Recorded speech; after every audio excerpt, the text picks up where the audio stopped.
नमस्कार विद्यार्थी मित्रांनो, MPSC टार्गेट चॅनलमध्ये तुमचं सर्वांचं खूप खूप स्वागत आहे। आज आपण विभाग 3 मधील केंद्र शासन सेंट्रल गव्हर्नमेंटमधील प्रकरण 18 बघत आहोत। एकूण आपले 17 प्रकरण कंप्लीट झालेले आहेत, ते तुम्ही चॅनलला जाऊन बघू शकता। ही कंप्लीटच इंडियन पॉलिटीची सिरीज आपण जी चालू केली आहे त्यामध्ये प्रकरण 18 बघत आहोत, राष्ट्रपती प्रेसिडेंट। तर यावर कंपल्सरी एक प्रश्न राहतो म्हणजे राहतोच, त्यामुळे हे टॉपिक अजिबात स्किप करू नका, व्हिडिओ शेवटपर्यंत बघा। राष्ट्रपती प्रेसिडेंट आणि जास्तीत जास्त व्हिडिओला शेअर करा, चॅनलला सबस्क्राइब करा आणि व्हिडिओच्या शेवटी व्हिडिओ आवडल्यास व्हिडिओला नक्की लाईक करा। आता बघूयात राष्ट्रपती म्हणजेच प्रेसिडेंट। इंग्लिशमध्ये म्हणतात राष्ट्रपतींना प्रेसिडेंट कोण आहेत? राष्ट्रपती कमेंट करा, राष्ट्रपती कोण आहेत तुमचा हा काय म्हणतात त्याला आजचा प्रश्न आहे। आजचे आपले भारताचे राष्ट्रपती कोण आहेत आणि आधी कोण होते? ठीक आहे, चला। राज्यघटनेच्या विभाग 5 मधील कलम 52 ते 78 मध्ये राष्ट्रीय कार्यकारी मंडळाबाबत तरतुदी आहेत। कलम 52 ते 78। केंद्रीय कार्यकारी मंडळामध्ये राष्ट्रपती, उपराष्ट्रपती, पंतप्रधान, मंत्रिमंडळ आणि भारताचा महान्यायवादी यांचा समावेश होतो। राष्ट्रपती हे भारतीय राज्याचे प्रमुख असतात। ते भारताचा प्रथम नागरिक असून राष्ट्राची एकता, अखंडता आणि दृढ ऐक्य यांचे प्रतीक म्हणून कार्य करतात। अजिबात टॉपिक बोर होत नाही, व्यवस्थित नीट ऐका। 10 पानाचा टॉपिक आहे, अजिबात घाबरायचं नाही, शेवटपर्यंत व्हिडिओ बघत चला। राष्ट्रपतीची निवडणूक, इलेक्शन ऑफ द प्रेसिडेंट। राष्ट्रपती हे प्रत्यक्ष लोकांकडून निवडले जात नाही, तर ते खाली दिलेल्या सदस्यांनी बनलेल्या निर्वाचन मंडळाकडून निवडले जातात। पहिला आहे संसदेच्या दोन्ही सभागृहाचे निवडून आलेले सदस्य। 2 राज्य विधानसभाचे निवडून आलेले सदस्य। 3 दिल्ली व पाँडिचेरी या केंद्रशासित प्रदेशांच्या विधानसभांचे निवडून आलेले सदस्य। अशा प्रकारे संसदेच्या दोन्ही सभागृहाचे नामनिर्देशित सदस्य, राज्य विधानसभेचे नामनिर्देशित सदस्य, राज्य विधान परिषदेचे निवडून आलेले सदस्य आणि किंवा नामनिर्देशित द्विगृही सभागृह असल्यास आणि दिल्ली आणि पुदुचेरी विधानसभांचे नामनिर्देशित सदस्य राष्ट्रपतीच्या निवडणुकीत भाग घेत नाही। याशिवाय जिथे विधानसभा विसर्जित केली जाते तेथे राष्ट्रपती पदाच्या निवडणुकीपूर्वी विसर्जित केलेल्या विधानसभेच्या नव्याने निवडणुका न घेतल्यास सदस्यांना राष्ट्रपती पदाच्या निवडणुकीत मतदान करण्यास पात्र ठरवले जात नाही। 104वी घटना दुरुस्ती कायदा 2019 ने अँग्लो इंडियन लोकांचे नामांकन लोकसभा आणि विधानसभा यावर पुढे वाढवलेले नाही। दुसऱ्या शब्दात सांगायचे झाल्यास या घटना दुरुस्तीने अँग्लो इंडियन समुदायाच्या लोकसभा आणि विधानसभा यावर होणारी विशेष प्रतिनिधित्वाची नामांकन तरतूद बंद झाली। परिणामी ही तरतूद 25 जानेवारी 2020 पासून लागू होणे बंद झाले। राष्ट्रपतीच्या निवडीवेळी विविध राज्याच्या प्रतिनिधित्वाच्या प्रमाणात एकसारखेपणा असावा, तसेच संपूर्ण राज्य आणि केंद्र यांच्या समानता असावी अशी तरतूद राज्यघटनेत आहे।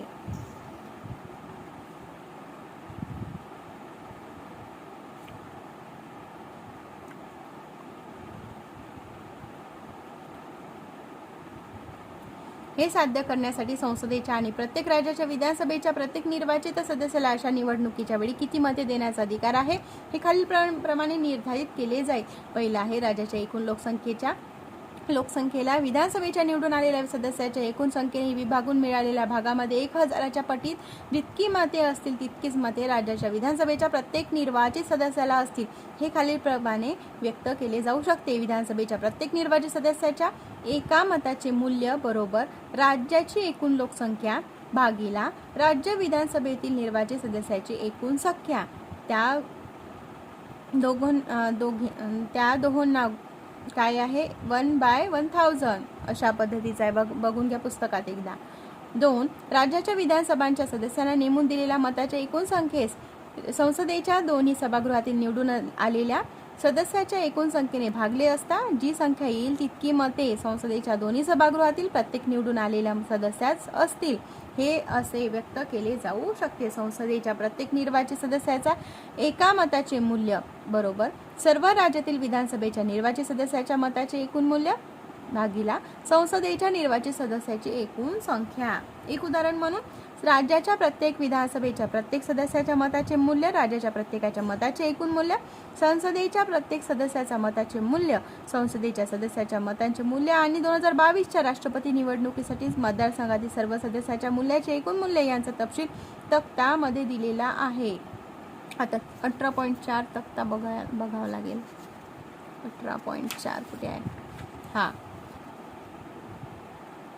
नाही 18.1 आहे ना तो.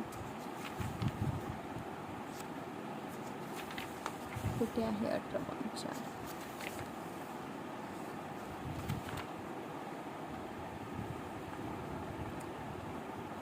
हा असणार.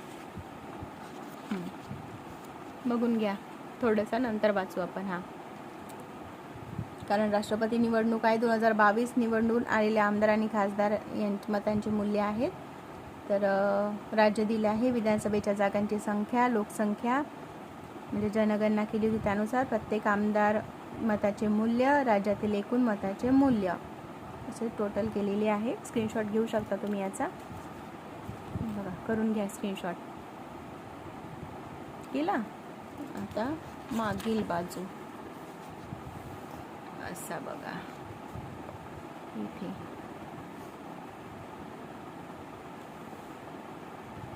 ठीक आहे, चला. राष्ट्रपतीची निवडणूक प्रमाणशीर प्रतिनिधित्वाच्या पद्धती आधारे एकल संक्रमणीय मतदान पद्धतीने घेतली जाते. ही पद्धत निवडून देणारा उमेदवार निर्विवाद बहुमताने निवडून येण्याची खात्री देते. राष्ट्रपती म्हणून निवडून येण्यासाठी उमेदवाराला विशिष्ट मतसंख्येचा कोटा किंवा वाटा मिळणे आवश्यक असते.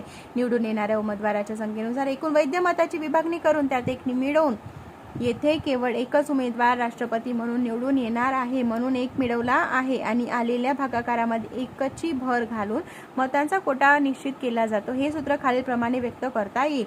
निवडणूक कोटा बरोबर मतदान झालेल्या एकूण वैध मताची संख्या भागीला 1+1 बरोबर 2 आणि पूर्ण ब्रॅकेटला +1. निर्वाचन मंडळातील प्रत्येक सदस्यास एक मतपत्रिका दिली जाते. मतदाराने मतदान करत असताना उमेदवाराच्या नावापुढे आपला 1, 2, 3, 4 इत्यादी प्राधान्यक्रम दर्शवणे आवश्यक असते.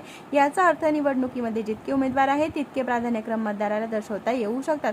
पहिल्या टप्प्यामध्ये पहिल्या प्राधान्यक्रमाच्या मताची मोजणी केली जाते. या टप्प्यामध्ये जर एखाद्या उमेदवाराला आवश्यक कोटा वाटा प्राप्त झाला तर किंवा ती निवडून आली म्हणून घोषित केले जाते. अन्यथा मताच्या हस्तांतरांची संक्रमणाची प्रक्रिया सुरू केली जाते. पहिल्या पसंती क्रमाची सर्वात कमी मते मिळवणाऱ्या उमेदवाराच्या मतपत्रिका रद्द केल्या जातात आणि त्यांच्या मतपत्रिकावरील दुसऱ्या अग्रक्रमाची मते इतर उमेदवाराच्या पहिल्या अग्रक्रमामध्ये संक्रमित हस्तांतरित केली जातात. ही प्रक्रिया एखाद्या उमेदवाराला आवश्यक तो कोटा प्राप्त होईपर्यंत चालू ठेवली जाते. राष्ट्रपतीच्या निवडणुकीसंदर्भातील सर्व शंका आणि विवादाची चौकशी सर्वोच्च न्यायालयामध्ये केली जाते. सर्वोच्च न्यायालयावर यावर निर्णय देते आणि हा निर्णय अंतिम असतो. निर्वाचन मंडळ अपूर्ण असल्याच्या आधारावर म्हणजेच निर्वाचन मंडळामधील एखादी जागा रिक्त असल्यावर एखाद्या व्यक्तीचा राष्ट्रपती म्हणून निवडून येण्यावर आव्हान दिले जाऊ शकत नाही.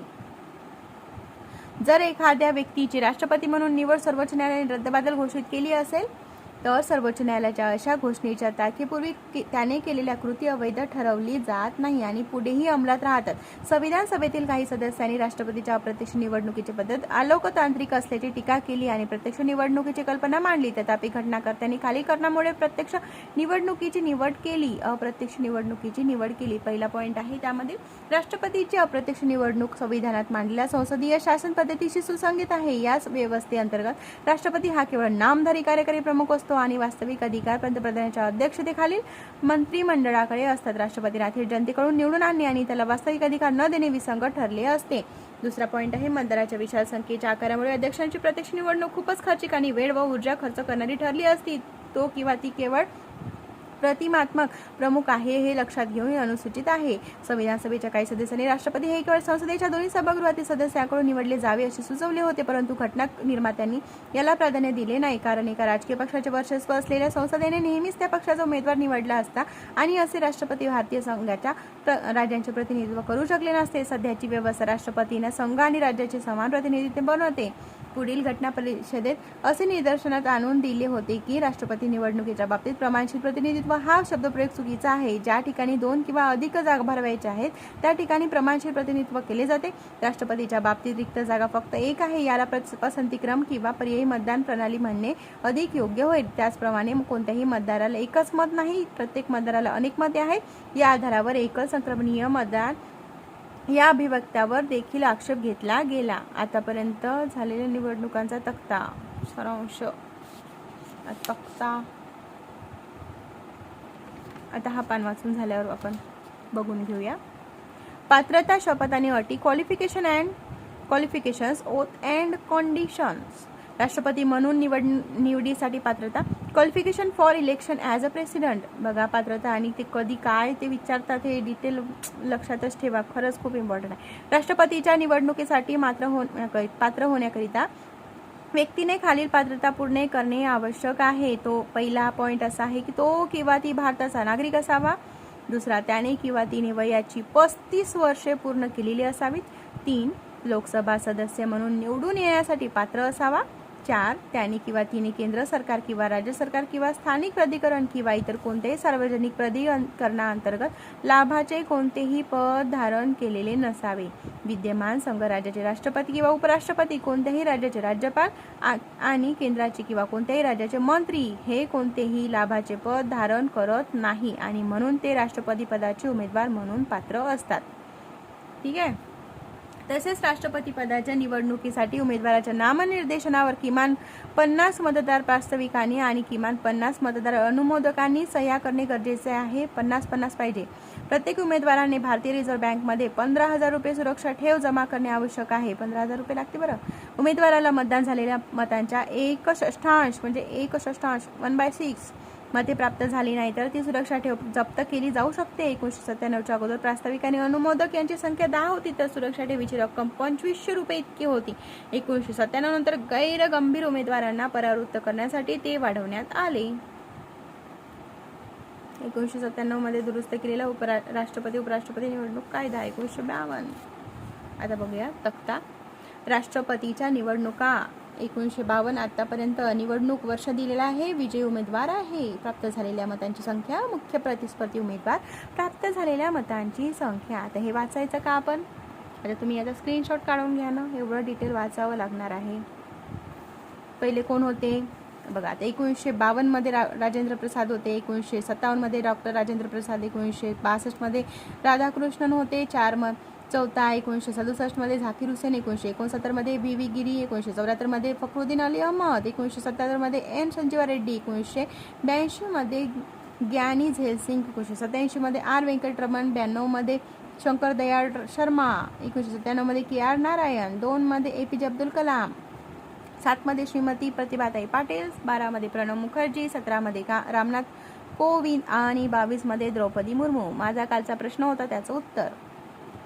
कालचं नाही, आजचाच प्रश्न होता बहुतेक. हो, आजचाच. राष्ट्रपती प्राप्त झालेल्या मतांची संख्या. मुख्य प्रतिस्पर्धी उमेदवार कोण होते. ठीक आहे, हे लक्षात ठेवा. हे दोन्ही वाचून घ्या 3-4 वेळा. स्क्रीनशॉट काढून घ्या हवं तर. राष्ट्रपतीची शपथ किंवा प्रतिज्ञा.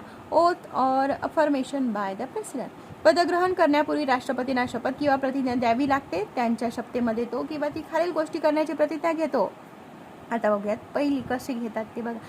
म्हणजे समोर चालून तुम्ही राष्ट्रपती झालात तर इन फ्युचरमध्ये काय सांगता येतं, कोण कोणत्या पदाला चाललं जाईल. आत्ता आपलं वय काय आहे, नंतर आपण आपल्या वयाच्या 40-45 वर्षापर्यंत काय करू शकतो आपल्याला काहीच माहिती नसते ना, आयडिया. म्हणून असं आधीच सगळ्या गोष्टी पाठ करून ठेवणं खूप जास्त गरजेचं असते. पहिलं बघूया. निष्ठेने राष्ट्रपती पदाची कार्ये पार पाडील. दुसरं, राज्यघटना आणि कायद्याचे जतन, रक्षण आणि संरक्षण करेन. आणि तिसरं, भारतातील लोकांच्या सेवेसाठी आणि कल्याणासाठी स्वतःला वाहून घेईल. ठीक आहे. भारताच्या राष्ट्रपतींना पदाची शपथ भारताच्या सरन्यायाधीशाद्वारे दिली जाते आणि त्यांच्या अनुपस्थितीत उपलब्ध असलेल्या सर्वात वरिष्ठ न्यायाधीशाद्वारे ती दिली जाते. राष्ट्रपती म्हणून कार्य करणारी किंवा राष्ट्रपतीचे कार्य पार पाडणारी इतर कोणतीही व्यक्ती देखील अशी शपथ किंवा प्रतिज्ञा घेते. ठीक आहे, सगळेच घेतात, मंत्री वगैरे. राष्ट्रपती कार्यालयाच्या राष्ट्रपती पदाच्या अटी. Conditions of president's office. राज्यघटनेमध्ये राष्ट्रपती पदाच्या खालील अटी तरतूद केलेली आहे. तो किंवा ती संसदेच्या कोणत्याही गृहाचा किंवा राज्य विधिमंडळाच्या कोणत्याही गृहाचा सदस्य असू नये. जर अशी कोणतीही व्यक्ती राष्ट्रपती म्हणून निवडून आली तर तिने किंवा त्याने राष्ट्रपती म्हणून पद ग्रहण करण्याच्या तारखेला त्या सभागृहातील त्याची किंवा तिची जागा त्याने किंवा तिने रिक्त केली असे मानले जाते. दुसरा आहे, त्याने किंवा तिने कोणतेही लाभाचे पद ग्रहण केलेले नसावे. तिसरं, राष्ट्रपतींना त्याचे अधिकृत निवासस्थान म्हणजे राष्ट्रपती भवन भाडे न भरता वापरण्याचा अधिकार दिला आहे. चौथं, संसदेकडून निश्चित केल्या जाणाऱ्या अशा मानधन भत्ते आणि विशेषाधिकारांचा तो किंवा ती हकदार आहे. 5. राष्ट्रपतीचे मानधन आणि भत्ता त्याचे किंवा तिच्या कार्यकाळात कमी केले जाऊ शकत नाही. 2018 मध्ये संसदेने राष्ट्रपतीचे वेतन 1.5 लाख रुपयापासून 5 लाख रुपयापर्यंत वाढवले. त्या अगोदर 2008 मध्ये निवृत्त राष्ट्रपतीचे निवृत्ती वेतन 3 लाखावरून त्याच्या वेतनाच्या 50% इतके वाढवले.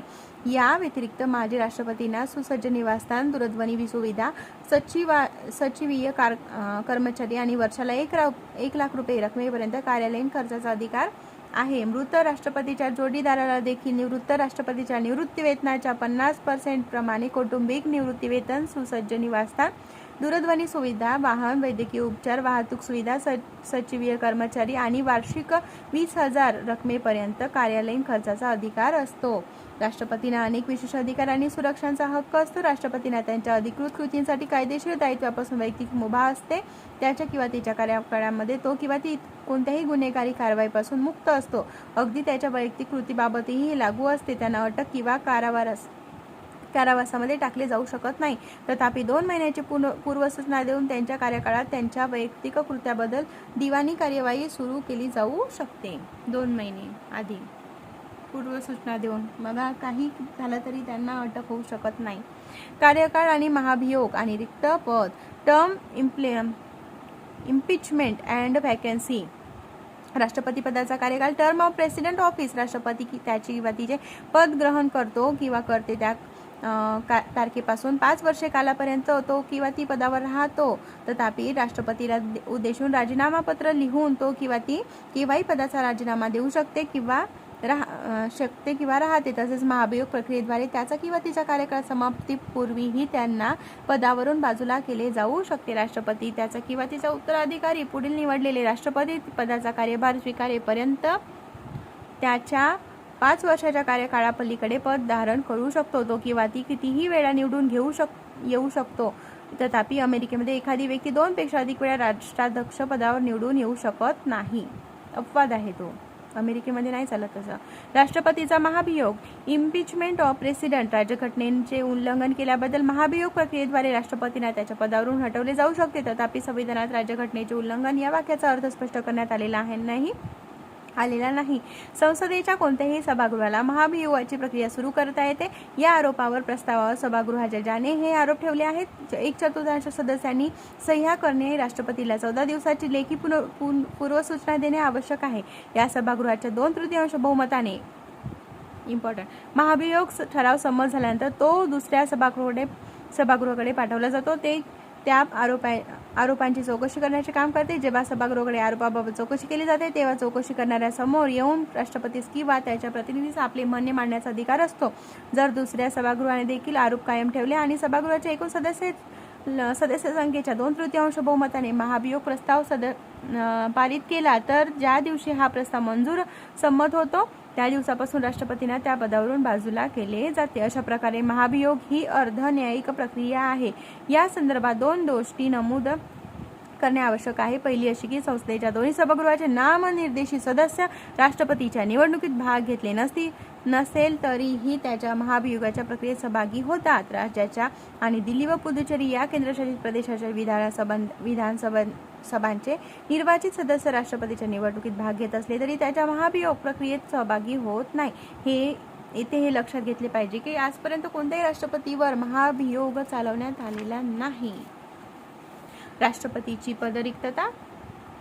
आता बघा, vacancy in the president's office. खालीलपैकी कोणत्याही मार्गाने राष्ट्रपती पद रिक्त होऊ शकते. पहिला आहे राष्ट्रपतीचा 5 वर्षाचा कार्यकाळ संपल्यानंतर, त्याच्या राजीनाम्यामुळे, महाभियोगाद्वारे त्याला पदच्युत केल्यानंतर, त्याच्या मृत्यूमुळे, अन्यथा उदाहरणार्थ जेव्हा किंवा त्याला किंवा पद ग्रहण करण्यास अपात्र ठरवले जाते किंवा त्याची किंवा तिची निवडणूक रद्द घोषित केली जाते. विद्यमान राष्ट्रपतीचा कार्यकाळ संपल्याने ही जागा रिक्त होणार असेल तर कार्यकाळ संपण्यापूर्वी रिक्त जागा भरण्यासाठी निवडणूक घेणे आवश्यक आहे. कोणत्याही कारणाने नवीन राष्ट्रपतीच्या निवडणुकीच्या आयोजनासाठी विलंब झाल्यास निवृत्त होणारे राष्ट्रपती हे निवडणुकीनंतर येणारे नवीन राष्ट्रपती पद ग्रहण करेपर्यंत आपल्या पदावर कायम राहतात. बघा, सत्ताधिग्रहणाच्या दरम्यानचा रिक्त काळ टाळण्यासाठी घटनेमध्ये ही तरतूद केली गेली आहे. अशा परिस्थितीमध्ये उपराष्ट्रपतीला राष्ट्रपती म्हणून कार्य करण्याची किंवा राष्ट्रपतीची कर्तव्ये पार पाडण्याची संधी मिळत नाही. उपराष्ट्रपतीला नाहीच मिळत. राष्ट्रपती राजीनामा दिला तरी देखील दुसरा जोपर्यंत राष्ट्रपती होत नाही तोपर्यंत त्याचं कार्य त्याला सांभाळावंच लागतं. राजीनामा, पदच्युत, मृत्यू किंवा इतर कारणामुळे पद रिकामे झाल्यास रिक्त जागा भरण्यासाठी निवडणूक अशी जागा रिक्त झाल्याच्या तारखेपासून 6 महिन्याच्या आत घेण्यात यावी अशी तरतूद आहे. नवनिर्वाचित राष्ट्रपती त्याच्या किंवा तिच्या पदाचा कार्यभार स्वीकारल्याच्या तारखेपासून 5 वर्षाच्या पूर्ण कालावधीसाठी पदावर राहतात. जेव्हा राष्ट्रपतीच्या पदाचा राजीनामा, पदच्युती, मृत्यू किंवा अन्य कारणामुळे पद रिक्त होते तेव्हा नवीन राष्ट्रपती निवडून येईपर्यंत उपराष्ट्रपती राष्ट्रपती म्हणून काम करतात. तसेच अनुपस्थिती, आजारपण किंवा इतर कोणत्याही कारणामुळे विद्यमान राष्ट्रपती आपली कार्य पार पडू शकत नसतील तेव्हा राष्ट्रपती आपले कार्य पुन्हा सुरू करेपर्यंत उपराष्ट्रपती राष्ट्रपती पदाचे कार्य पार पाडतात. मृत्यूनंतर उपराष्ट्रपतीचे पद रिक्त असल्यास भारताचे सरन्यायाधीश किंवा त्याचेही पद रिक्त असल्यास सर्वोच्च न्यायालयाचे उपलब्ध असलेले सर्वात ज्येष्ठ न्यायाधीश राष्ट्रपती म्हणून काम करतात किंवा राष्ट्रपतीची कार्ये पार पाडतात. जेव्हा एखादी व्यक्ती म्हणजेच उपराष्ट्रपती भारताचे सरन्यायाधीश किंवा सर्वोच्च न्यायालयाचे सर्वात ज्येष्ठ न्यायाधीश राष्ट्रपती म्हणून काम करत असते किंवा राष्ट्रपतीचे कार्य पार पाडत असते तेव्हा त्या व्यक्तीला राष्ट्रपतीचे सर्व अधिकार आणि सुरक्षा प्राप्त होतात. राष्ट्रपतींना संसदेने निश्चित केल्याप्रमाणे जे मानधन, भत्ते आणि विशेष अधिकार मिळतात त्यासाठी ते देखील हकदार असतात. ज्येष्ठ न्यायाधीशांना मिळते बरं. राष्ट्रपतीचे अधिकार व कार्य, powers of and functions of the president. राष्ट्रपतींना उपभोगण्यास मिळणारे अधिकार आणि पार पाडली जाणारी कार्ये खालील शीर्षकांखाली अभ्यासता येतील. पहिला आहे कार्यकारी अधिकार, दुसरं विधिविषयक अधिकार, कायदेविषयक अधिकार, तिसरं वित्तविषयक अधिकार, चौथं न्यायविषयक अधिकार, 5 राजनैतिक परराष्ट्रविषयक अधिकार, 6 सैन्यविषयक अधिकार, 7 आणीबाणीविषयक अधिकार, आणीबाणीचे अधिकार. आता बघूयात कार्यकारी अधिकार. Executive powers. राष्ट्रपतीचे कार्यकारी अधिकार व कार्य पुढील प्रमाणे आहेत. भारत सरकारच्या सर्व कृती औपचारिकरित्या राष्ट्रपतीच्या नावे केल्या जातात. राष्ट्रपतीच्या नावाने केलेले आदेश आणि साधने कशा पद्धतीने प्रमाणित केल्या जातील याचे नियम राष्ट्रपती करू शकतात. केंद्र शासनाचे व्यवहारांनी अधिक सोयीस्कररित्या पार पाडण्यासाठी तसेच मंत्र्यांमध्ये त्या व्यवहाराचे वाटप करण्यासाठी राष्ट्रपती नियम बनवू शकतात. राष्ट्रपती प्रधानमंत्री आणि इतर मंत्र्यांना नियुक्त करतात. ते राष्ट्रपतीची मर्जी असेपर्यंत पदावर असतात. राष्ट्रपतीची मर्जी असेपर्यंत हे खूप महत्त्वाचं आहे. कार्यकारी अधिकार. तो किंवा ती भारताचा महान्यायवादी यांची नेमणूक करतो तसेच त्यांचे किंवा तिचे वेतन, मानधन ठरवतो. भारताच्या महान्यायवादी राष्ट्रपतीची मर्जी असेपर्यंत पदावर राहू शकतो. मोठा तो किंवा ती भारताचा नियंत्रक व महान लेखापरीक्षक, भारताचे मुख्य तसेच अन्य निवडणूक आयुक्त, केंद्रीय लोकसेवा आयोगाचे अध्यक्ष आणि सदस्य, राज्यांचे राज्यपाल, वित्त आयोगाचे अध्यक्ष व सदस्य यांची नेमणूक देखील करतो. इम्पॉर्टंट आहे बरं हा. तो किंवा ती पंतप्रधानांकडून केंद्र शासनाच्या व्यवहाराची आणि कायद्यासाठीची विधेयके यांच्याशी संबंधित कोणतीही माहिती मागवू शकतो किंवा शकते. कोणताही बाब ज्यावर एखाद्या मंत्र्याकडून निर्णय घेतला गेला आहे परंतु ज्यावर मंत्रिमंडळाकडून विचार केला गेला नाही अशी बाब पंतप्रधानांनी मंत्रिमंडळाच्या विचारात ठेवावी अशी मागणी राष्ट्रपती करू शकतात. मोठा आता काय दिलाय म्हणजे कितवा झाला 1 2 3 4 5 6 7 8वं असं आहे की राष्ट्रपती अनुसूचित जाती, अनुसूचित जमाती किंवा इतर मागासवर्ग यांच्या परिस्थितीची चौकशी करण्यासाठी आयोग नेमू शकतात. बघा मुर्मू काय करत आहे. 9वं आहे केंद्र, राज्य आणि आंतरराज्य सहकार्य वाढवण्यासाठी ते आंतरराज्य परिषद, इंटरस्टेट काउन्सिल नेमू शकतात. राष्ट्रपती त्यांनी नेमलेल्या प्रशासकांच्या माध्यमातून ते केंद्रशासित प्रदेशांचा थेट कारभार पाहतात. ते कोणतेही क्षेत्र अनुसूचित क्षेत्र म्हणून घोषित करू शकतात आणि अनुसूचित क्षेत्रे आणि आदिवासी क्षेत्राच्या प्रशासनाच्या संदर्भात त्यांना अधिकार असतात. आता बघूयात कायदेविषयक अधिकार काय आहे. Legislative powers. राष्ट्रपती हे संसदेचा अविभाज्य भाग असतात आणि त्यांना हे खालील कायदेविषयक अधिकार असतात. पहिला आहे संसदेच्या दोन्ही सभागृहांना निमंत्रित करणे किंवा त्यांच्या सत्रांची समाप्ती करणे आणि लोकसभा विसर्जित करण्याचे अधिकार त्यांना आहेत. ते दोन्ही सभागृहाची संयुक्त बैठक देखील बोलावू शकतात. लोकसभेचे अध्यक्ष अशा बैठकीचे अध्यक्षपद स्वीकारतात. प्रत्येक सार्वत्रिक निवडणुकीनंतरच्या पहिल्या आणि दरवर्षीच्या पहिल्या अधिवेशनाच्या सुरुवातीला उपराष्ट्रपती संसदेपुढे अभिभाषण करतात. संसदेमधील एखाद्या प्रलंबित विधेयकासंदर्भात किंवा इतर बाबींबद्दल संसदेच्या सभागृहांना राष्ट्रपती संसद पाठवू शकतात। लोकसभेचे अध्यक्ष उपाध्यक्ष ही पदे जेव्हा रिक्त असतात तेव्हा लोकसभेच्या कोणत्याही सदस्याला सभागृहाचे कामकाज चालवण्यासाठी अध्यक्ष म्हणून नेमू शकतात। तसेच राज्यसभेचा सभापती उपसभापती ही पदे रिक्त असतात तेव्हा राज्यसभेच्या कोणत्याही सदस्याला सभागृहाचे कामकाज चालवण्यासाठी सभापती म्हणून नेमू शकतात। राष्ट्रपती साहित्य, विज्ञान, कला आणि समाजसेवा या क्षेत्रातील विशेष ज्ञान किंवा प्रत्यक्ष अनुभव असणाऱ्या व्यक्तीमधून 12 सदस्यांची राज्यसभेवर नियुक्ती करतात। राष्ट्रपतीकडून अँग्लो इंडियन समुदायातून 2020 पूर्वी लोकसभेवर 2 सदस्यांची निवड केली जात असते। मात्र 2019च्या 104 व्या घटनादुरुस्ती कायद्याने ही तरतूद रद्द केली आहे। ते संसदेच्या सदस्याच्या अपात्रतेच्या प्रश्नावर निवडणूक आयुक्तांशी सल्लामसलत करून निर्णय घेतात।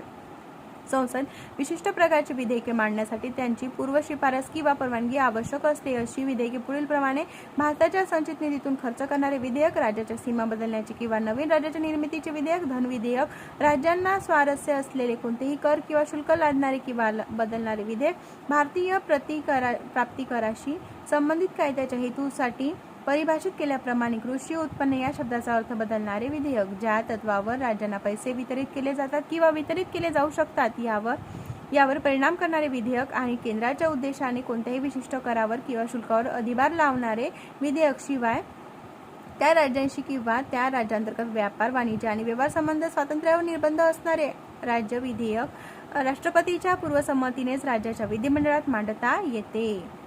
आता दुसरा पॉइंट आहे, जेव्हा संसदेने संमत केलेले विधेयक राष्ट्रपतीकडे पाठवले जाते तेव्हा ते विधेयकाला संमती देऊ शकतात किंवा विधेयकाला मान्यता देण्याचे रोखून ठेवू शकतात किंवा ते विधेयक जर धनविधेयक नसेल तर संसदेकडे पुनर्विचारासाठी पाठवू शकतात। तथापि जर संसदेने दुरुस्ती सहित किंवा त्याशिवाय पुन्हा ते विधेयक मंजूर केले तर राष्ट्रपतींना त्या विधेयकाला मंजुरी द्यावीच लागते। आता बघूयात जेव्हा एखाद्या घटक राज्याच्या विधिमंडळाने संमत केलेले एखादे विधेयक राज्यपालाकडून राष्ट्रपतीच्या विचारार्थ ठेवले जाते तेव्हा राष्ट्रपती त्या विधेयकाला त्याची मान्यता देऊ शकतात किंवा विधेयकाला मान्यता देण्याचे रोखून ठेवू शकतात किंवा ते विधेयक जर धनविधेयक नसेल तर राज्य विधिमंडळाकडे पुनर्विचारासाठी पाठवू शकतात। येथे हे नमूद करणे आवश्यक आहे की जर घटक राज्याच्या विधिमंडळाने पुन्हा ते विधेयक संमत केले आणि पुन्हा राष्ट्रपतीकडे त्याच्या विचारार्थ पाठवले तर राष्ट्रपतींनी त्याला मान्यता देणे त्याच्यासाठी बंधनकारक नाही।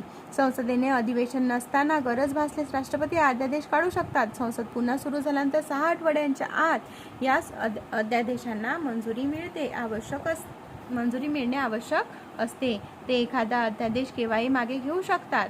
ते भारताचा नियंत्रक व महालेखपरीक्षक, केंद्रीय लोकसेवा आयोग, वित्त आयोग आणि इतर आयोगाचे अहवाल संसदेसमोर मांडतात। ते अंदमान निकोबार बेटे, लक्षद्वीप, दादर आणि नगर हवेली, दमण आणि दीव आणि लडाख येथील शांतता प्रगती शासनासाठी नियम तयार करू शकतात। पुदुचेरीच्या बाबतीत देखील राष्ट्रपती जेव्हा येथील विधानसभा ही निलंबित किंवा विसर्जित केली जाते तेव्हा नियम तयार करून कायदेविषयक कार्य करू शकतात। वित्तविषयक अधिकार, फायनान्शियल पॉवर्स। आता बघूयात राष्ट्रपतीचे वित्तविषयक अधिकार व कार्य पुढील प्रमाणे आहेत। पहिला आहे धनविधेयके, अर्थविधेयके केवळ राष्ट्रपतीच्या पूर्व परवानगीनेच संसदेत मांडले जाऊ शकतात। दुसरा आहे वार्षिक आर्थिक विवरणपत्र म्हणजेच केंद्रीय अंदाजपत्र संसदेसमोर मांडण्यात ते कारणीभूत असतात। वार्षिक आर्थिक विवरणपत्र म्हणजेच केंद्रीय अंदाजपत्रक त्यांच्या वतीनेच संसदेसमोर मांडले जाते। आता तिसरा आहे त्यांच्या शिफारशींशिवाय कोणतीही अनुदानासाठीची मागणी करता येत नाही। चौथं, कोणतेही आकस्मिक खर्च करण्यासाठी ते भारताच्या आकस्मिकता निधीतून अग्रिम करू शकतात। पाचवं, केंद्र आणि घटक राज्य यांच्यामध्येच महसुलाची विभागणी करण्याबाबत शिफारसी करण्यासाठी ते दर 5 वर्षांनी वित्त आयोगाची स्थापना करतात। न्यायविषयक अधिकार, ज्युडिशियल पॉवर्स। राष्ट्रपतीचे न्यायविषयक अधिकार व कार्य पुढील प्रमाणे आहेत। पहिला आहे सर्वोच्च उच्च न्यायालयाचे सरन्यायाधीश आणि न्यायाधीशांची नेमणूक राष्ट्रपती करतात। दुसरा आहे कायद्याच्या किंवा वस्तुस्थितीच्या कोणत्याही प्रश्नावर ते सर्वोच्च न्यायालयाचा सल्ला घेऊ शकतात। तथापि सर्वोच्च न्यायालयाने दिलेला सल्ला राष्ट्रपतीवर बंधनकारक नाही। तिसरं, राष्ट्रपती शिक्षेला क्षमा, तहकुबी, स्थगिती आणि माफी देऊ शकतात किंवा कोणत्याही गुन्ह्यासाठी दोषी ठरलेल्या कोणत्याही व्यक्तीची शिक्षा निलंबित, माफ किंवा कमी करू शकतात। त्यामधील पॉइंट आहे अशा सर्व प्रकरणामध्ये जेथे शिक्षा ही एखाद्या कोर्ट मार्शलद्वारे असते। दुसरा आहे अशा सर्व प्रकरणामध्ये जेथे शिक्षा ही केंद्रीय कायद्याच्या विरोधातील गुन्ह्याच्या बाबतीत असते। तिसरं, अशा सर्व प्रकरणामध्ये जेथे शिक्षा ही मृत्यूदंडाची शिक्षा असते। राजनैयिक परराष्ट्र विषयक अधिकार, डिप्लोमॅटिक पॉवर्स आंतरराष्ट्रीय आणि करार राष्ट्रपतीच्या वतीने केले जातात. राष्ट्रपती त्यांना संसदेची संमती असणे आवश्यक असते. ते आंतरराष्ट्रीय व्यासपीठे आणि घडामोडींमध्ये भारताचे प्रतिनिधित्व करतात आणि राजदूत, उच्च आयुक्त इत्यादी सारखे राजनैयिक अधिकारी पाठवतात. तसेच देशाच्या राजनैयिक अधिकाऱ्याचे स्वागत करतात. सैन्यविषयक अधिकार, मिलिटरी पॉवर्स, राष्ट्रपती भारताच्या संरक्षण दलाचे सरसेनापती असतात. त्या अधिकाऱ्यांच्या अखत्यारीमध्ये ते सैन्यदल, नौदल किंवा वायुदल यांच्या प्रमुखाची नियुक्ती करतात. संसदेच्या मान्यतेच्या अधीन राहून ते युद्ध किंवा शांतता तयार करण्याचा घोषणा करू शकतात. आणीबाणी विषयक अधिकार, इमर्जन्सी पॉवर्स, वर नमूद केलेल्या सामान्य अधिकारांव्यतिरिक्त राज्यघटनेने काही असाधारण अधिकार राष्ट्रपतींना प्रदान केले आहेत. त्या माध्यमातून राष्ट्रपती खालील 3 प्रकारच्या आणीबाणी जाहीर करू शकतात. पहिली, राष्ट्रीय आणीबाणी कलम 352, राष्ट्रीय राजवट कलम 356 व 365 आणि आर्थिक आणीबाणी कलम 360. आता राष्ट्रीय आणीबाणी, राष्ट्रपती खालील कारणास्तव संपूर्ण देशात किंवा देशाच्या कोणत्याही भागात आणीबाणी जाहीर करू शकतात. कोणतेही युद्ध किंवा बाह्य आक्रमण किंवा सशस्त्र बंड. राष्ट्रीय आणीबाणीच्या काळात राष्ट्रपतींना खालील असाधारण अधिकार प्राप्त होतात. पहिला, ते केंद्र आणि राज्यामधील आर्थिक संसाधनांच्या वितरणाच्या पद्धतीत बदल करू शकतात. 2, ते जगण्याच्या आणि वैयक्तिक स्वातंत्र्याचा अधिकार, अनुच्छेद 21 आणि गुन्ह्यासाठी शिक्षा होण्याच्या संदर्भात संरक्षणाचा अधिकार. कलम 20 वगळता नागरिकाच्या मूलभूत अधिकारांना निलंबित करू शकतात. राष्ट्रपती राजवट, याला राज्य आणीबाणी किंवा घटनात्मक आणीबाणी असे देखील म्हणतात, त्यांची घोषणा राष्ट्रपती खालील आधारावर करू शकतात. पहिलं, राज्यामधील घटनात्मक यंत्रणेचे अपयश, कलम 356 किंवा दुसरं, संघाने दिलेल्या निर्देशाचे पालन न करणे किंवा त्याची अंमलबजावणी न करणे. 365, जेव्हा एखाद्या राज्यात राष्ट्रपती राजवट लागू केली जाते तेव्हा राष्ट्रपती खालील असाधारण अधिकार प्राप्त करतात. पहिलं, ते राज्य सरकारची सर्व किंवा कोणतीही कामे किंवा राज्यपाल किंवा राज्यातील कोणालाही किंवा प्राधिकरणाला असलेले सर्व किंवा कोणतेही अधिकार स्वतःकडे घेऊ शकतात. आता दुसरा पॉईंट बघूयात. विधिमंडळाचे, त्यातीलच आहे बरं राष्ट्रपती राजवटमधील, नाही तर दुसरं समजा. राज्य विधिमंडळाचे अधिकार संसदेच्या अधिकाराद्वारे किंवा त्याखालील वापरले जातील असे राष्ट्रपती जाहीर करू शकतात. तिसरा आहे, लोकसभेचे अधिवेशन सुरू नसताना संसदेकडून अशा खर्चास मंजुरी मिळेपर्यंत राज्याच्या संचित निधीतून खर्च करण्यास तो किंवा ती अधिकृत करू शकेल. आणि ई आहे पॉइंट, आर्थिक आणीबाणी. आणीबाणी विषयक अधिकार आहे त्यापैकी आर्थिक आणीबाणी. पहिला बघितला राष्ट्रीय आणीबाणी, राष्ट्रपती राजवट, आणि आता आर्थिक आणीबाणी. तर भारताची किंवा त्याच्या कोणत्याही भागाचे आर्थिक स्थैर्य किंवा पद धोक्यात आल्याचे समाधान झाल्यास राष्ट्रपती आर्थिक आणीबाणी जाहीर करू शकतात. आर्थिक आणीबाणीच्या काळात राष्ट्रपती सर्वोच्च न्यायालय आणि उच्च न्यायालयाच्या न्यायाधीशांसह संघाच्या कामकाजांशी संबंधित सेवा देणाऱ्या सर्व किंवा कोणत्याही वर्गातील व्यक्तीचे वेतन आणि भत्ते कमी करण्याचे निर्देश जारी करू शकतात. राष्ट्रपतीचे नकार अधिकार, veto power of the president. संसदेने संमत केलेल्या विधेयकाला राष्ट्रपतींनी संमती दिल्यानंतर त्याचे कायद्यात रूपांतर होते. जेव्हा असे विधेयक राष्ट्रपतीच्या मान्यतेसाठी सादर केले जाते तेव्हा त्यांच्याकडे संसदेच्या कलम 111 नुसार 3 पर्याय असतात. पहिला, त्या विधेयकाला संमती देऊ शकतात. दुसरं, त्या विधेयकाला मान्यता देण्याचे रोखून ठेवू शकतात. तिसरं, ते विधेयक नसल्यास ते संसदेच्या पुनर्रचनासाठी पाठवू शकतात. तथापि जर ते विधेयक संसदेने दुरुस्ती सहित किंवा शिवाय पुन्हा मंजूर केले आणि पुन्हा राष्ट्रपती समोर सादर केले तर राष्ट्रपतींना त्या विधेयकास मान्यता द्यावीच लागते. अशा प्रकारे संसदेने संमत केलेल्या विधेयकाबाबत राष्ट्रपतींना नकार अधिकार असतो. म्हणजेच ते विधेयकांना मान्यता देण्याचे रोखून ठेवू शकतात. राष्ट्रपतींना अधिकार प्रदान करण्याचे 2 हेतू आहेत. पहिला, घाईघाईने घेतलेले आणि चुकीचे कायदे रोखण्यासाठी. दुसरा, असंवैधानिक व घटनाविरोधी असलेल्या कायद्याचा प्रतिरोध करण्यासाठी. आधुनिक राज्यसंस्थेमध्ये कार्यकारी मंडळाचे असणाऱ्या नकाराधिकाराचे प्रकार 4 प्रकारात वर्गीकरण करता येऊ शकते. पहिला प्रकार आहे संपूर्ण नकाराधिकार, म्हणजेच कायदेमंडळाने संमत केलेल्या विधेयकाला मान्यता देण्याचे रोखून ठेवणे. गुणात्मक सशर्त नकाराधिकार, क्वालिफाईड वेटो, अधिक विशेष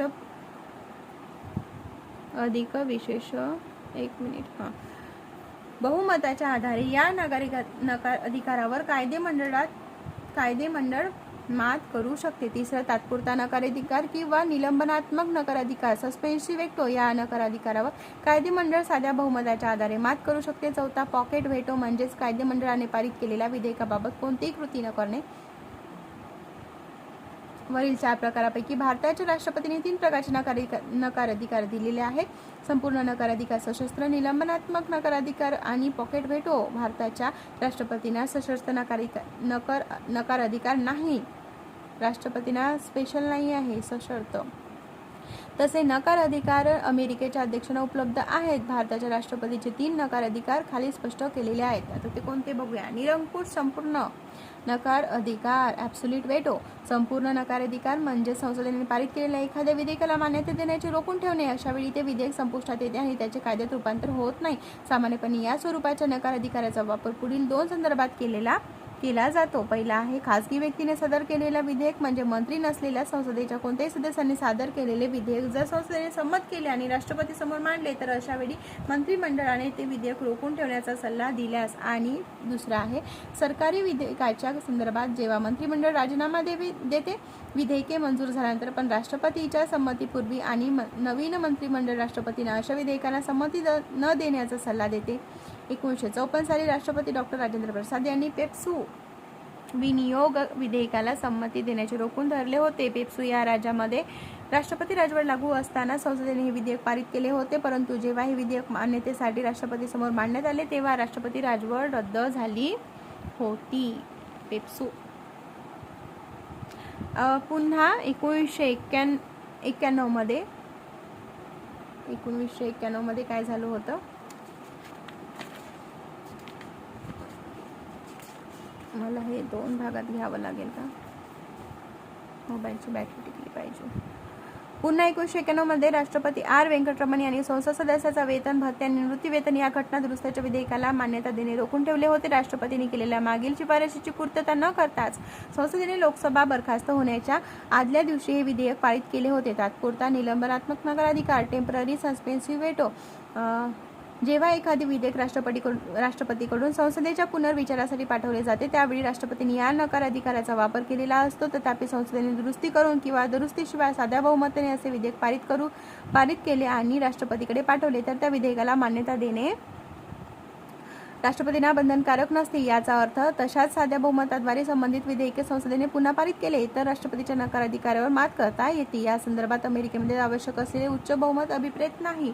अगोदर नमूद केल्याप्रमाणे धनविधेयक संदर्भात राष्ट्रपतींना नकार अधिकार वापरता येत नाही. राष्ट्रपती एकतर धनविधेयकाला मान्यता देऊ शकतात किंवा मान्यता देण्याचे रोखून ठेवू शकतात, मात्र ते विधेयक पुन्हा संसदेकडे पुनर्विचारासाठी पाठवू शकत नाही. राष्ट्रपतीच्या पूर्व परवानगीने धनविधेयक संसदेमध्ये सादर केले जात असल्याने साधारणपणे राष्ट्रपती या विधेयकाला मंजुरी देतात. पॉकेट व्हेटो म्हणजे काय, या नकार अधिकारासंदर्भात राष्ट्रपती एखादी विधेयक मंजूर करीत नाही किंवा मान्यता देत नाही किंवा ते पुनर्विचारासाठी देखील पाठवले जात नाही तर ते विधेयक अमर्याद काळासाठी अनिर्णित ठेवले जाते. विधेयकाबाबत कोणतीही कृती सकारात्मक किंवा नकारात्मक न करण्याचा राष्ट्रपतींना सादर केल्या जाणाऱ्या एखाद्या विधेयकाला त्याची मान्यता मिळण्यासंदर्भात राज्यघटनेमध्ये कोणतीही कालमर्यादा विहित निर्धारित केलेली नसल्यामुळे राष्ट्रपती या नकार अधिकाराचा वापर करू शकतात.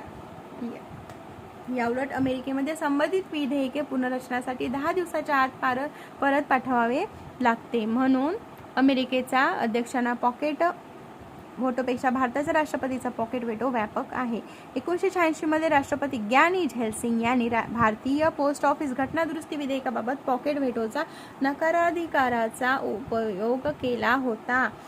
राजीव गांधी सरकारने हे विधेयक पारित केले होते. या विधेयकामध्ये पत्रकारितेच्या स्वातंत्र्यावर निर्बंध घातले होते आणि त्यामुळे या विधेयकावर बरीच टीका झाली होती. 3 वर्षानंतर 1989 मध्ये पुढील राष्ट्रपतीवर आर व्यंकटरमण यांनी हे विधेयक पुनर्विचारासाठी परत पाठवले, परंतु नवीन राष्ट्रीय मोर्चा सरकारने हे निकालात काढण्याचा निर्णय घेतला. येथे हे नमूद करणे आवश्यक आहे की घटना दुरुस्ती विधेयकाबाबत राष्ट्रपतींना नकार अधिकार नाही. 1971च्या 24व्या घटना दुरुस्ती कायद्याने कोणत्याही घटना दुरुस्ती कायद्याला मंजुरी देण्याचे बंधन राष्ट्रपतीवर घालवण्यात आले आहे. आता बघूयात घटक राज्यामधील कायद्यांविषयीचा राष्ट्रपतीचा नकार अधिकार.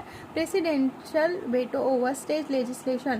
घटक राज्यांमधील कायद्यासंदर्भात देखील राष्ट्रपतींना नकार अधिकार असतात. घटक राज्याच्या विधिमंडळाने पारित केलेल्या विधेयकाला राज्यपालांची किंवा राष्ट्रपतीची जर विधेयक राष्ट्रपतीच्या विचारात राखीव असेल तर मान्यता मिळाल्याशिवाय त्याचे कायद्यात रूपांतर होत नाही. जेव्हा घटक राज्याच्या विधिमंडळाने पारित केलेले विधेयक राज्यपालांसमोर त्याच्या संमतीसाठी सादर केले जाते त्याच्या पुढील 4 पर्याय असतात. राज्यघटनेच्या कलम 200 अंतर्गत पहिला आहे राज्यपाल विधेयकाला संमती देऊ शकतात किंवा ते त्या विधेयकाला संमती देण्याचे रोखून ठेवू शकतात किंवा राज्यपाल ते विधेयक जर धनविधेयक नसेल तर राज्य विधिमंडळाकडे पुनर्विचारासाठी पाठवू शकतात किंवा राज्यपाल ते विधेयक राष्ट्रपतीच्या विचारार्थ राखून ठेवू शकतात. जेव्हा राज्यपालाकडून एखादे विधेयक राष्ट्रपतीच्या विचारार्थ राखून ठेवले जाते तेव्हा राष्ट्रपतीपुढे 3 पर्याय असतात. राज्यघटनेच्या कलम 201 अंतर्गत राष्ट्रपती विधेयकाला संमती देऊ शकतात किंवा त्या विधेयकाला संमती देण्याचे रोखून ठेवू शकतात किंवा राष्ट्रपतीने धनविधेयक नसल्यास राज्याच्या विधिमंडळाच्या पुनर्विचारासाठी परत पाठवण्यासंदर्भात राज्यपालांना निर्देश देऊ शकतात. जर ते विधेयक दुरुस्तीसहित किंवा दुरुस्तीशिवाय राज्याच्या विधिमंडळामध्ये पुन्हा पारित करून राष्ट्रपतीच्या संमतीसाठी पुन्हा त्यांच्याकडे सादर केले तर त्या विधेयकाला संमती देण्याचे राष्ट्रपतीवर बंधन असते. याचा अर्थ असा की राज्य विधिमंडळ राष्ट्रपतीच्या नकार अधिकारावर मात करू शकत नाही. पुढे राज्यपालांना राष्ट्रपतीच्या विचारार्थ राखून ठेवलेल्या विधेयकाला राष्ट्रपतींनी संमत देण्याची कोणतीही कालमर्यादा राज्यघटनेने विहित केलेली नाही. म्हणूनच राज्यघटनेच्या कायद्यासंदर्भात देखील राष्ट्रपती पॉकेट नकार अधिकाराचा उपयोग करू शकतात. नकार अधिकार आहेत हे केंद्रीय कायदा आहे आणि घटक राज्यातील कायदा आहे. जे वाचलं होतं ना तेच आहे. आता बघूयात राष्ट्रपतीचा अध्यादेशाचा अधिकार काय आहे नेमका. राज्यघटनेच्या कलम 123 नुसार राष्ट्रपतीच्या संसदेच्या विराम काळामध्ये अध्यादेश जारी करण्याचा अधिकार दिला गेला आहे. या अध्यादेशांना संसदेच्या कायद्याप्रमाणे स्थान किंवा परिणामकारता असतो, मात्र त्याचे स्वरूप तात्पुरत्या कायद्याप्रमाणेच असते. अध्यादेश जारी करण्याचा अधिकारी हा राष्ट्रपतीचा सर्वात महत्त्वाचा कायदेविषयक अधिकार आहे. अचानक उद्भवणारा किंवा एखाद्या तातडीच्या मुद्द्याबाबत हा अधिकार त्यांना दिला आहे, परंतु या कायद्याच्या वापरावर पुढील 4 मर्यादा आहेत. पहिली, संसदेच्या दोन्ही सभागृहाचे अधिवेशन सुरू नसेल किंवा दोन्हीपैकी एकाही सभागृहाचे अधिवेशन चालू नसेल, केवळ तेव्हाच राष्ट्रपतीने अध्यादेश जारी करता येतो. अध्यादेश हा केवळ एका सभागृहाचे अधिवेशन सुरू असताना देखील काढला जाऊ शकतो, कारण एखादा कायदा केवळ एका सभागृहाद्वारे नव्हे तर दोन्ही सभागृहाद्वारे संमत केला जाऊ शकतो. दोन्ही सभागृहाचे अधिवेशने सुरू असताना काढलेला अध्यादेश घटनाबाह्य असतो. अशा प्रकारे अध्यादेशाद्वारे कायदा करण्याचा राष्ट्रपतीने अधिकार या संसदेच्या कायद्याचे करण्याचा अधिकाराला संमत नाही.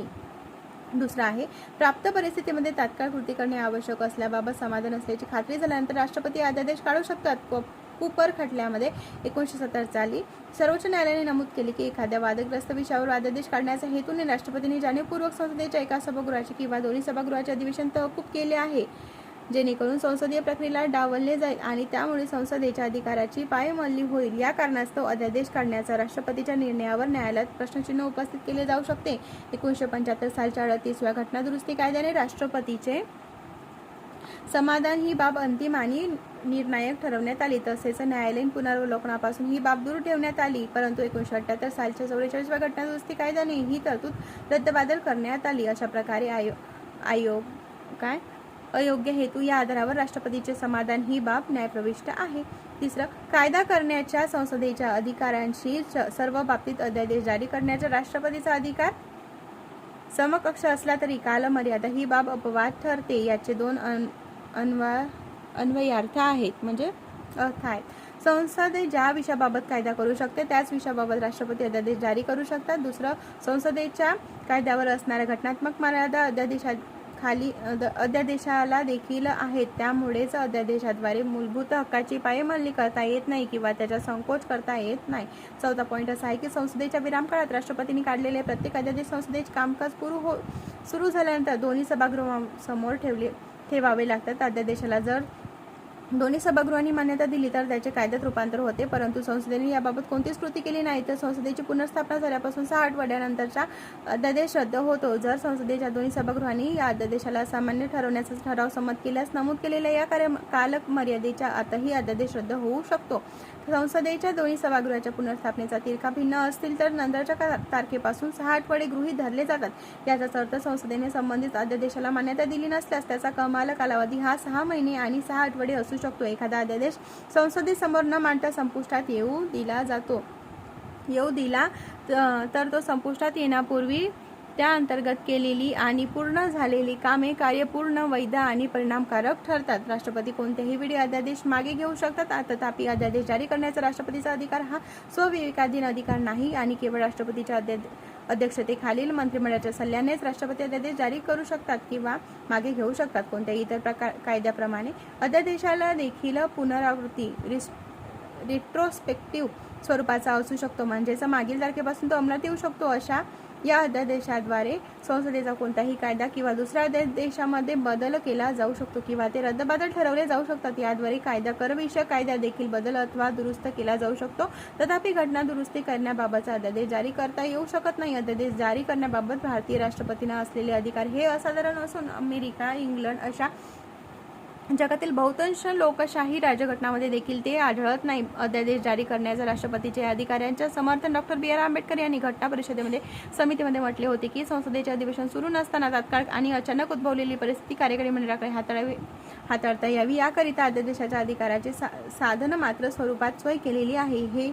येथे हे स्पष्ट करणे आवश्यक आहे की राष्ट्रपतीच्या या अधिकाराचा संबंध कोणत्याही प्रकारे कलम 352 अंतर्गत असणाऱ्या राष्ट्रीय आणीबाणीच्या तरतुदीशी नाही. युद्ध किंवा परकीय आक्रमण किंवा सशस्त्र बंडळी अशी स्थिती नसताना देखील राष्ट्रपती अध्यादेश जारी करू शकतात. लोकसभेच्या नियमाप्रमाणे अध्यादेशाची जागा घेणाऱ्या विधेयकाची मांडणी संबंधित सभागृहात करत असताना कोणत्या परिस्थितीमुळे अध्यादेशाद्वारे तत्काळ कायदे निर्मितीची आवश्यकता निर्माण झाली याचा खुलासा सभागृहात करावा लागतो.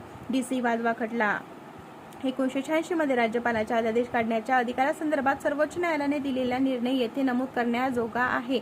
या खटल्यामध्ये न्यायालयाने नमूद केलेले आहे की 1967 ते 1981 च्या दरम्यानच्या काळात बिहारच्या राज्यपालांनी 256 अध्यादेश जारी केले आणि वेळोवेळी होणाऱ्या पुन्हा प्रसिद्धीकरणाच्या माध्यमातून त्या सर्व अध्यादेशाची अंमलबजावणी 1 ते 14 वर्षाच्या कालावधीमध्ये करण्यात आली. न्यायालयाने असा निर्णय दिला की विधानसभेमध्ये याबाबत कोणतेही विधेयक पारित करण्याचा प्रयत्न न करता सारखाच मसुदा असणारे अध्यादेश वारंवार पुनर्सिद्ध होत असतील तर ही कृती घटनेचे उल्लंघन करणारी ठरते. असे वारंवार पुनर्सिद्धीकरण झालेले अध्यादेश निकालात काढण्यास पात्र ठरतात. न्यायालयाने असे म्हटले की अध्यादेश काढण्याच्या माध्यमातून कायदे निर्मितीचा अपवादात्मक अधिकार हा घटक राज्याचा विधिमंडळाच्या कायदे करण्याच्या अधिकाराला पर्याय म्हणून वापरला जाऊ शकत नाही. राष्ट्रपतीच्या दयेचा अधिकार पार्डोनिंग पॉवर ऑफ द प्रेसिडेंट. राज्यघटनेतील कलम 72 अनुसार राष्ट्रपतींना एखाद्या अपराधी व्यक्तीला दया दाखवण्याचा अधिकार आहे. पुढील खटल्यासंदर्भात हा अधिकार वापरता येतो. पहिला, केंद्रीय कायद्याच्या विरोधात असलेल्या गुन्ह्यामुळे झालेली शिक्षा किंवा शिक्षादेश. दुसरं, कोर्ट मार्शलने सैनिकी न्यायालयाने झालेली शिक्षा आणि मृत्यूदंडाची शिक्षा, फाशीची शिक्षा. राष्ट्रपतींना दयेचा अधिकार हा एक कार्यकारी अधिकार असून तो न्यायदंडापासून स्वतंत्र आहे. राष्ट्रपती या अधिकाराचा वापर करत असताना अपिलाचे न्यायालय म्हणून कार्य करीत नाही. राष्ट्रपतींना हा न्यायालयीन अधिकार देण्यामागे दुहेरी हेतू आहे. पहिला, कायद्याची कार्यवाही करत असताना न्यायमंडळाकडून काही चुका झाल्या तर त्या चुका सुधारण्यासाठी मार्ग असावा. राष्ट्रपतींना एखादी शिक्षा अनावश्यकपणे कठोर आहे असे वाटल्यास त्यापासून मुक्तता देण्यासाठी ही तरतूद केलेली आहे. राष्ट्रपतीच्या दयेच्या अधिकारामध्ये पुढील बाबीचा समावेश होतो. पहिला कोणता? क्षमा करणे, पार्डन. याद्वारे दोषी ठरवून दिलेल्या निवाडा आणि शिक्षा या दोन्ही बाबी दूर केल्या जातात आणि आरोपीला सर्व शिक्षा, निवाडे आणि अपात्रतेपासून पूर्णपणे मुक्त केले जाते. दुसरा, शिक्षा सौम्य कम्युटेशन. याचा अर्थ एका स्वरूपाच्या शिक्षेला पर्याय म्हणून अन्य किरकोळ शिक्षा दिली जाते. उदाहरणार्थ, फाशीच्या शिक्षेऐवजी सक्षम कारावासाची शिक्षा दिली जाऊ शकते, शिक्षेत रूपांतरित केली जाऊ शकते. शिक्षेत सूट देणे, रिमिशन. याचा अर्थ शिक्षेच्या स्वरूपात कोणताही बदल न करता केवळ तिचा कालावधी कमी केला जातो. उदाहरणार्थ, 2 वर्षाची सक्षम कारावासाची शिक्षा 1 वर्षाच्या सक्षम कारावासाच्या शिक्षेपर्यंत कमी केली जाऊ शकते. चौथा, विश्राम, रिस्पाईट. याद्वारे याचा अर्थ मुळात दिलेल्या शिक्षेच्या स्वरूपात काही विशेष कारणामुळे सौम्यता आणली जाते. उदाहरणार्थ, गुन्हेगारीची शारीरिक दुर्बलता आणि स्त्री गुन्हेगारीचा गरोदरपण यामुळे शिक्षा सौम्य केली जाते. 5वा आहे शिक्षा तकुबी, रिप्राईव्ह. याचा अर्थ तात्पुरत्या कालावधीसाठी शिक्षेच्या अंमलबजावणीवर विशेषतः देहदंडाची स्थगिती आणली जाते. राष्ट्रपतीकडून माफी मिळवणे किंवा शिक्षेत सूट मिळवण्यासाठी गुन्हेगाराला पुरेसे अवधी मिळावा यामागे उद्देश असतो. राज्यघटनेतील कलम 161 अंतर्गत राज्यपालास देखील दयेचा अधिकार दिलेला आहे. त्यामुळे राज्यपाला देखील कोणत्याही व्यक्तीस शिक्षेसाठी क्षमा करणे, स्थगित करणे, सौम्य करणे आणि कमी करणे किंवा प्रलंबित कमी सूट इत्यादी प्रकारे दया दाखवू शकतात. परंतु राज्यपालाच्या दयेचा अधिकार पुढील 2 बाबतीत राष्ट्रपतीच्या दयेच्या अधिकारापासून वेगळा आहे. तो कोणता?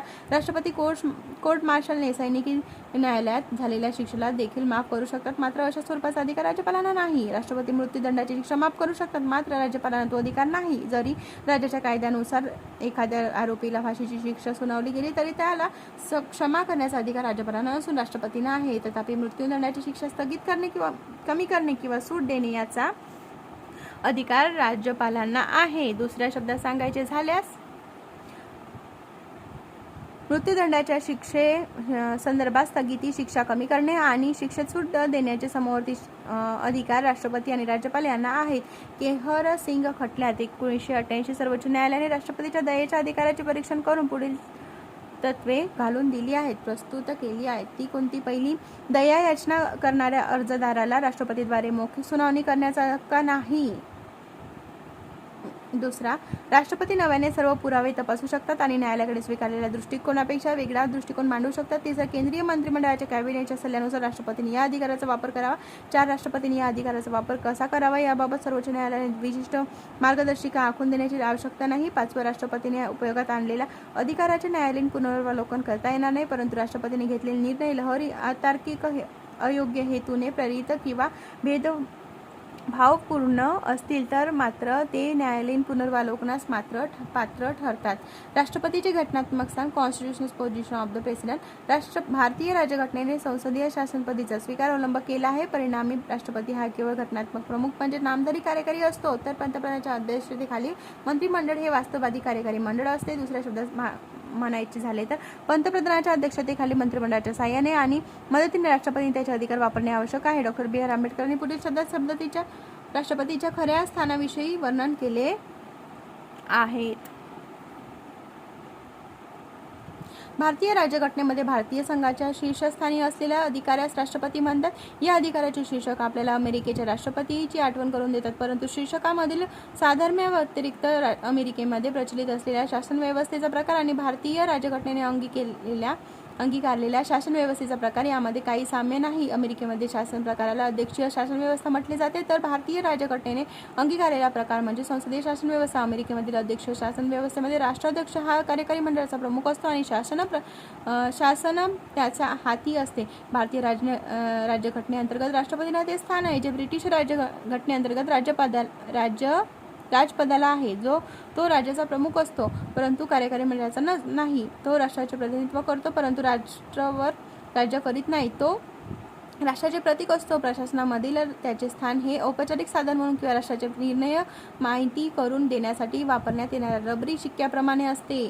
साधारणपणे राष्ट्रपती हे मंत्रिमंडळाने दिलेल्या सल्ल्याला बांधील असतात. ते त्यांच्या सल्ल्याच्या विरोधात तसेच त्यांच्या सल्ल्याशिवाय काही करू शकत नाही. अमेरिकेचे राष्ट्रपती कोणत्याही सचिवाला, सेक्रेटरी व मंत्र्याला कधी बडतर्फ करू शकतात. जोपर्यंत मंत्रिमंडळाला संसदेमध्ये बहुमत आहे तोपर्यंत राष्ट्रपतींना असे करण्याचा अधिकार नाही. राष्ट्रपतीच्या घटनात्मक स्थानाचे मोजमाप करताना कलम 53, 74 आणि 75 मधील तरतुदीचा विशेष संदर्भ घ्यावा लागतो. हे खालीलप्रमाणे आहे. केंद्रीय पातळीवरील तो असा की पहिला, केंद्रीय पातळीवरील कार्यकारी अधिकार राष्ट्रपतीकडे विहित असतील आणि राष्ट्रपती अधिकार राज्यघटनेप्रमाणे प्रत्यक्षपणे आणि अधीनस्थ अधिकाऱ्यामार्फत वापरतील.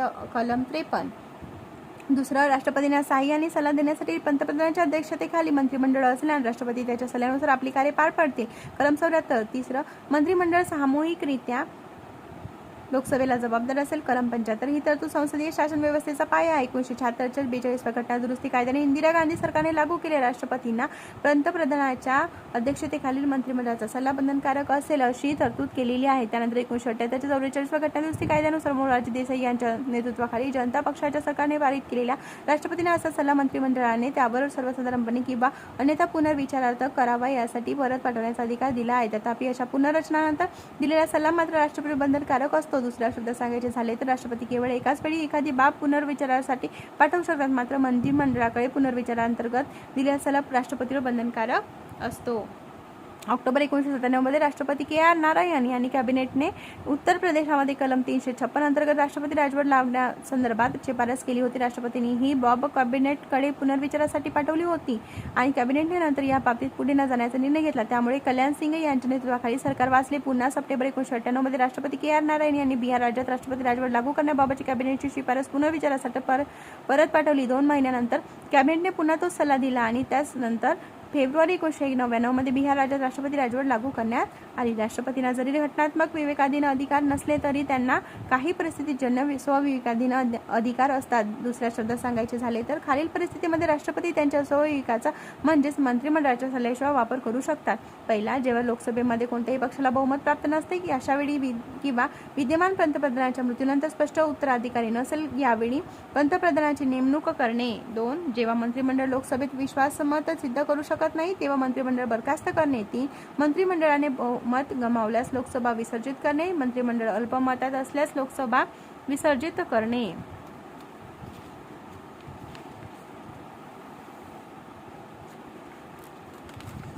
आता एका दृष्टिक्षेपात पाहून घेऊया. अशा पद्धतीने राष्ट्रपती आपण संपूर्ण टॉपिक बघितला आहे. राष्ट्रपतीशी निगडीत कलमे एका दृष्टिक्षेपात कलम क्रमांक आहे. विषय दिले आहे. 52 मध्ये भारताचे राष्ट्रपती, 53 मध्ये केंद्राचे कार्यकारी अधिकार, 54 मध्ये राष्ट्रपतीची निवडणूक, 55 मध्ये राष्ट्रपतीच्या निवडणुकीची पद्धत, 56 मध्ये राष्ट्रपतीचा कार्यकाळ, 57 मध्ये पुनर्निवडणुकीची पात्रता, 58 मध्ये राष्ट्रपती पदाच्या निवडीची पात्रता, 59 मध्ये राष्ट्रपती कार्यालयाच्या अटी, राष्ट्रपतीच्या कार्यालयाच्या अटी आहे, 60 मध्ये राष्ट्रपती पदाची शपथ किंवा प्रतिज्ञा, 61 मध्ये राष्ट्रपतीच्या महाभियोगासाठीची प्रक्रिया, 62 मध्ये राष्ट्रपती पदाच्या रिक्त जागा भरण्यासाठी निवडणूक घेण्याची पद्धत, 65 मध्ये उपराष्ट्रपतींनी राष्ट्रपती म्हणून काम करणे किंवा त्यांचे कार्य पार पडणे, 71 मध्ये राष्ट्रपती व उपराष्ट्रपती पदाच्या निवडणुकीसंबंधी विषय, 72 मध्ये राष्ट्रपतीचा माफी देण्याचा अधिकार इत्यादी आणि काही प्रकरणामध्ये शिक्षा प्रलंबित करणे, कमी करणे किंवा सूट देणे इत्यादी अधिकार. 74 राष्ट्रपतींना सहाय्य आणि सल्ला देण्यासाठी मंत्रिमंडळ, 75 मंत्र्यांच्या संबंधित इतर तरतुदी जसे की नियुक्त, कार्यकाल, वेतन, 76 मध्ये भारताचा महान्यायवादी, 77 मध्ये भारत सरकारच्या कामकाजाचे नियमन, 78 मध्ये राष्ट्रपतींना माहिती देण्यासंदर्भातील पंतप्रधानांचे कर्तव्य, 85 मध्ये संसदेची अधिवेशने बैठक पुढे ढकलणे आणि बरखास्ती, 111 संसदेने पारित केलेल्या विधेयकांना मंजुरी, 112 केंद्रीय अंदाजपत्र, वार्षिक वित्तीय विवरणपत्र, 123 राष्ट्रपतीचा अध्यादेश जारी करण्याचा अधिकार, 143 सर्वोच्च न्यायालयाची सल्लामसलत करण्याचा राष्ट्रपतीचा अधिकार. ठीक आहे. अशा पद्धतीने राष्ट्रपती टॉपिक संपूर्ण कव्हर केलेला आहे. व्हिडिओ आवडल्यास व्हिडिओ लाईक करा, चॅनलला सबस्क्राईब करा. धन्यवाद. त्याच्यानंतरचा टॉपिक आहे उपराष्ट्रपती. एखाद प्रश्न येतो, छोटासाच टॉपिक आहे पण ते उद्याच्या भागात बघूया. त्याच्यानंतर पंतप्रधान आहे. पंतप्रधान अजूनपर्यंत प्रश्न आला नाही, पण राज्यसेवेला महत्त्वाचं आहे. छोटे छोटे आहे, अगदी 10-10, 5-5 मिनिटाचे आहे. ठीक आहे. चला तर मग बाय.